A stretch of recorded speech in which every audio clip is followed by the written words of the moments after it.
I hate losing. It's gonna hurt. It's not gonna be easy. You're gonna get knocked down, eliminated, humiliated. MJ went through that. LeBron went through that. All those things is part of being great. You cannot keep me down.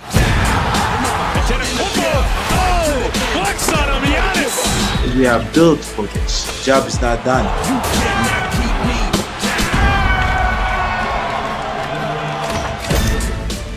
Ahead of the Bucks and Hawks Game 1 matchup in the Eastern Conference Finals, let's examine some storylines, shall we? Trae Young enters the series 12 straight 20-point games. That streak trails only Bob Pettit and Dominique Wilkins, longest in Hawks playoff history. Get it. The Bucks have been plenty comfortable at home this season, judging by their 5-0 mark. That said, they're just 3-4 in Game 1s under coach Mike Budenholzer. And Milwaukee has had success against Atlanta over the last 3 seasons. The Bucks are 8-2 against the Hawks in that span, though Atlanta has won the last matchup despite missing Trae Young. You know what it is. Atlanta at Milwaukee, Game 1 tonight. Trae Young and Giannis. Max, does ATL have to steal one of the first 2 to win this series? No, they don't. I don't know where we got hung up on this. I know, look, the team that goes up 2-0 is likely to win the series, right? That's why you want home court. But what do we always say? You got a series once the road team wins a game, once the home team loses a game. Why does it have to occur in the first 2 games? Have we seen the Milwaukee Bucks of recent vintage last several years, the Giannis Milwaukee Bucks blow a 2-0 lead? Yeah, they've done that in the not too distant past. Does Trae Young seem to be the type of cat that's going to get demoralized by being down 0-2? And he has Collins, he has a little crew with him. They can play, they can score. And look, Giannis is still the same guy who you can wall off against, you can wall him off, you can wall up against him and force him to do things that he's less comfortable doing in the playoffs, which is why he needs his role players to step up and his second and third bananas to step up. So that falls on Middleton and Drew Holiday. And the reason those guys aren't perennial all-stars, they're once in a blue moon all-stars, once in a while all-stars, is they don't do it consistently, Stephen A. So must the Hawks win one of the first 2 games to win the series? No. They just eventually need to win a single game on the road. Wake up. Just think of me as your alarm. I finish. I mean, listen. I fell asleep during that damn soliloquy because here's the deal. We're not looking at history or tradition or what the records show about teams being up 2-0 as a reason for saying the Hawks can't afford to be down 2-0. We're looking at the match. We're looking at the matchup.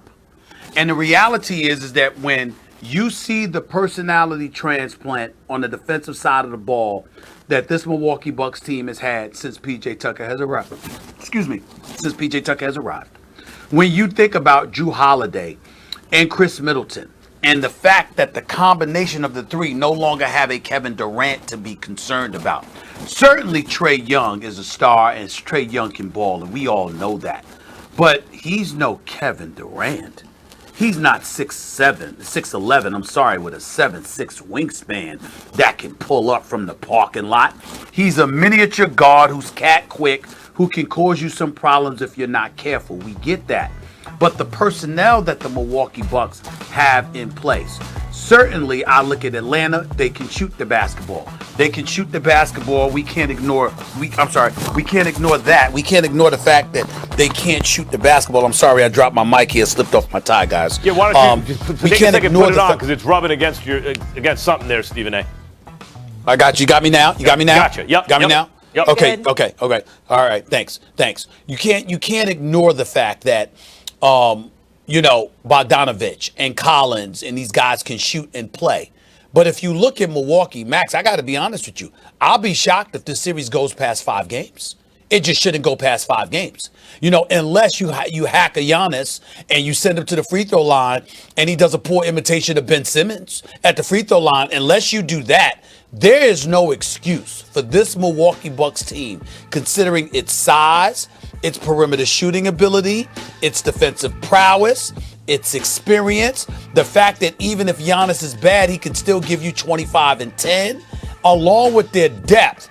There is no reason why the Milwaukee Bucks shouldn't go up 2-0, go to Atlanta, steal one of those 2, and come back to Milwaukee and close it in 5 games. I'd be think shocked so. if that didn't happen. By the way, I like the Bucks in this series in 5 or 6 games, something like that. About that, we agree. What I'm saying is, I don't think their success, the potential success for Atlanta, is predicated on them stealing a game on the road. In other words, they could lose 2 on the road. I think they're going to lose a series anyway, but that not because of that. They can defend home court. They're fully capable of beating the Bucks 2 at Atlanta, and then eventually, like I said, just about the other series, you just have to win a single game on the road. Well, it doesn't much matter where in the series that occurs if you defend home court. But I think if you steal one in Milwaukee, then chances are you'll get one in Atlanta, and you'll come back after 4 tied 2-2 with a best of 3, which I think would put them in a really formidable position. I think if you fall down 0-2, then that's not the case. I don't see them winning 2 straight in Atlanta to tie the series. That's one thing to point out. And Max, what I want you to think about is this. Even though we saw Milwaukee collapse, we saw them a couple of years ago in the conference finals succumb to Kawhi Leonard, because Kawhi Leonard, when Nick Nurse walked into the locker room, as my man Phil Handy, he was on All the Smoke a little while ago with Steven Jackson and Matt Barnes, and he was highlighting what a dog Kawhi Leonard is, obviously complimentary, of course, that's what I mean by that. And what he was talking about was how Nick Nurse walked into the locker room after they were down 0-2 and said, we got a few adjustments to make. And Kawhi Leonard said, the adjustment is I'm guarding Giannis. Period, and walked out the damn locker room. And that was that. And the series turned from there. But you also had Kawhi going berserk, a bigger guy, 6'8", couldn't be pushed around, could do his thing. Last year in the playoffs, when they lost to Miami, who was the guy making noise? Yeah, we saw Tyler Hero and other guys, but Jimmy Butler was up in them as well, and Bam Adebayo. What I'm saying is with Atlanta, the key is going to be Trae Young. And when you consider how miniature he is, it reminds me of a couple of years ago when they went against Boston, when Kyrie was there. And Kyrie was in Boston, and as electrifying as he could be, even though you still had Jason Tatum, Jaylen Brown, and those boys, the reality is a miniature dude going up against Milwaukee doesn't bode well for them. And that's how I view Atlanta. The way I look at this, I like the Bucks to win, and partly it is because Trae Young is small, because Drew Holiday is as good as you can do guarding a small guard. Like, if you need a guard matchup and you have a dynamic point guard on the other team, but he's small, you want Drew Holiday on your team. That's what Milwaukee has, and that matchup, I think, is pivotal. He ain't going to stop Trae Young, but he can limit him in certain ways. So I also like the Bucks to win. But the way I view this question, do they have to steal one, is what's the personality of the best player on the team, on Atlanta? What's the character of their leader? Trae Young does not seem to me, we haven't seen him in this position before, but he does not seem to me to be the kind of guy who we're down 0-2 and he won't rise to the occasion. He seems to me, matchup, whatever, he is going to give it his best effort and lead his team to at least a victory or 2 that they wouldn't otherwise have. In other words, it's not like we're down 0-2, series is over, because I don't think Trae Young is that kind of player, whatever his height. Well, I'm not gonna argue with you about that. I'm just saying that I'm just looking at the matchup, and I'm looking at the weapons that Atlanta has at its disposal against this particular Milwaukee squad. And I think matchups, as they say, match styles and matchups make fights. And I think for the Atlanta Hawks, this is the worst case scenario for them remaining in the playoffs. I think going against the Clippers, they got a better chance. I think going against the Phoenix Suns, they got a better chance. But I look at Milwaukee, and I just look at their size, their perimeter shooting, and the personality transplant that P.J. Tucker has infused in that defense, along with Drew Holiday. And I think that's a lot to overcome. I hope I'm wrong, because I'm on record.